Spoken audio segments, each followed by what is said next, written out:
Well, food, glorious food. Who doesn't love good food? I'm almost going to sing it.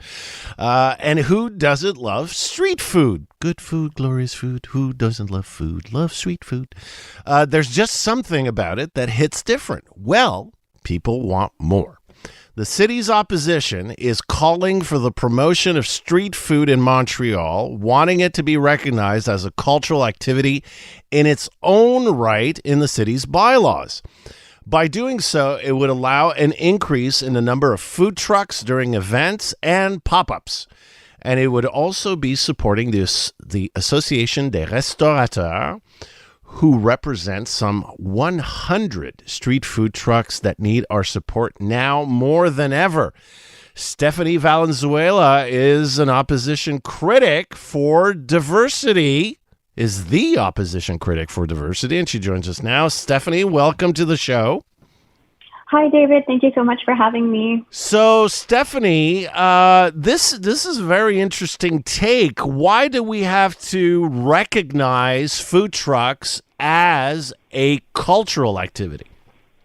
Yes, that's an important question to ask because actually, at this very moment, food trucks are seen as a commercial activity. And because it's seen as a commercial activity, when they'd like to ask for a permit, to be on the public domain, they need to be able to provide a cultural or artistic program in order to receive that permit.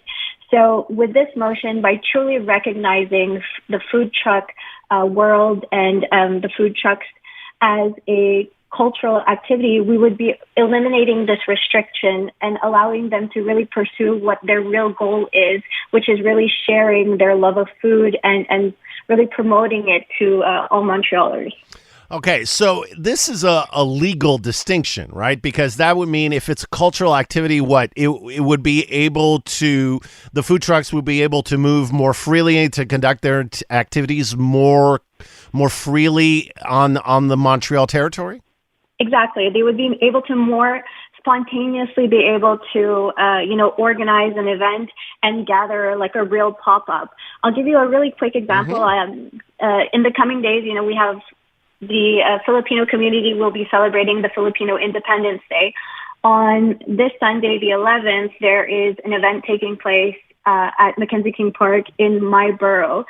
Which is? And there has to be... Which borough is that, Stephanie? In the borough of Côte-des-Neiges, Notre-Dame-des-Grâces, which is the borough that I represent proudly. And, in order to have a gathering of food trucks, you would need to really provide a cultural program. There has to be dancers, there has to be singers. But if you eliminated this restriction, you would be simply able to give them a permit and they would be able to, sell their food. Instead of worrying about the additional organization of something that has nothing to do with what they're offering. So what is the Plante administration's response to this? This makes sense. Why defend this added red tape? Well, for now, I haven't had any interactions or exchanges yet with the administration, but we're really hoping that they see the value in this and that they'll join us in truly promoting our gastronomy here. We have a gastronomy, a cuisine that is known internationally, and there's no reason to limit it and not be able to provide the support to our street food vendors. You're so right, and I learned this firsthand when I was M&A in Saint Michel. I mean, food is such a great way to not only integrate cultural communities, but also for people like me to discover and have an entry point to the different cultural communities. So I think your position is so interesting because we're talking so much right now about integrating immigrants or immigrants not integrating the right way. I think what you're doing here is so fundamental in terms of not only, of course, learning more about a culture, but also I think it's fundamental for le vivre ensemble, to live more together as a community.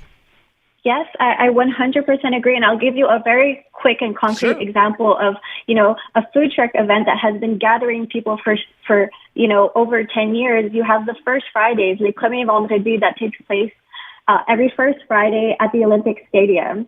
And they've been able to gather over 65 food trucks and vendors of, almost every corner of the world in terms of cuisine. You have, last Friday, we had a program that was specific to Brazil's cuisine. But at the same time, you had Jamaican cuisine, you had paellas from Spain, you had so much diversity in food, and it really allows for Montrealers of all walks of life and of all backgrounds to have a taste of what it is to be in that particular country.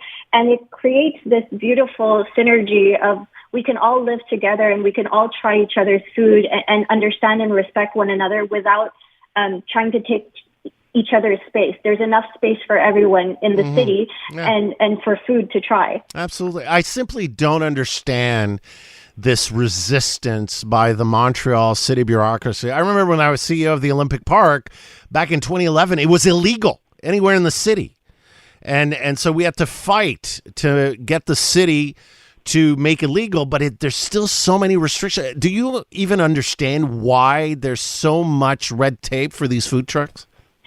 To be quite honest and to be quite frank, no, I don't get it. I really don't get it. I don't understand it. But, we do have l'Office Montréalais de la Gastronomie that we're asking to create an action plan to help really promote and highlight our great food truck scene. And so we hope that by mandating this within our motion, we will be able to create a space for food trucks in our city and allow them to shine in the same way that New York, Los Angeles, Miami, Bangkok, all of these great cities have been known for their food trucks.